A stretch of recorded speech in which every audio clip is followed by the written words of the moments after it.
Guys, welcome back to my new daily blog. সপ্তাহ পরে একটা ভিডিও আনি। তো আজকে ব্লগটা আমরা মানে এখানেই শুট করছি আমার বড় আপাদের পুকুরের পাড়ে। मुझे छोड़ के ना जाना वादे हजार करके मेरे दिल में यूं ही रहना। আমাদের সাথে সব কারা আছে দেখে নিন, আরো ছিল অনেকে, সব চলে গিয়েছে। আর এই দেখো আমাদের কিং খান, একবার টাটা করো। চলো আজকে ব্লগটা দেখতে থাকো। তো 19-20 দিন পরে আজকে ব্লগ শুটিং হচ্ছে।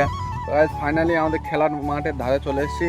এটা ছিল আমাদের খেলার মাঠ, সাবস্ক্রাইবার দুটো। যাই হোক গাইস, সবকিছু মিলিয়ে এখন ভিউটা খুব অসাধারণ লাগছে। ওখান থেকে চলে এসেছি আমাদের পেয়ারা বাগানে, এখানে পেয়ারা খাওয়া হবে।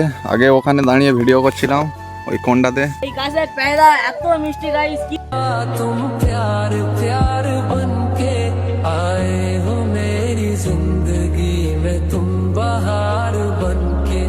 ওদেরকে বাগানের পেয়ারা টিয়ারা খাইয়ে এখন যাচ্ছি বাইক নিয়ে ঘুরতে। তো বাইক নিয়ে না ভিডিও করলে ব্লগটা সম্পূর্ণ হবে না, তো সেই জন্য বাইক নিয়ে এখন যাওয়া হবে। চলো কোন দিকে ঘুরতে যাওয়া যায় দেখা যাক, আগে বের হই তারপর আবার কথা হচ্ছে।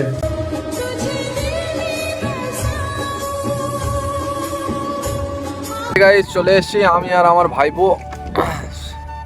সো মানে বললাম যে বাইক নিয়ে আসবো, তো দুজনে এসেছি, আর কাউকে পাইনি, আমি আর ও আছি এখানে।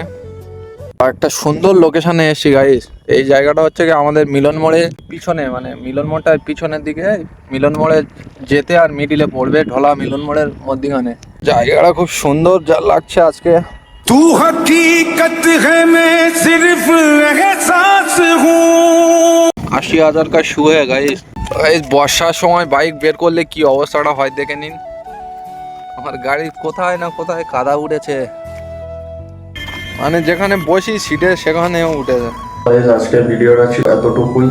তো ভালো লাগলে একটা লাইক দিয়ে দেবে আর বন্ধুদের কাছে শেয়ার করে দেবে। চলো ভাই, অন্য ভিডিওতে দেখা হবে।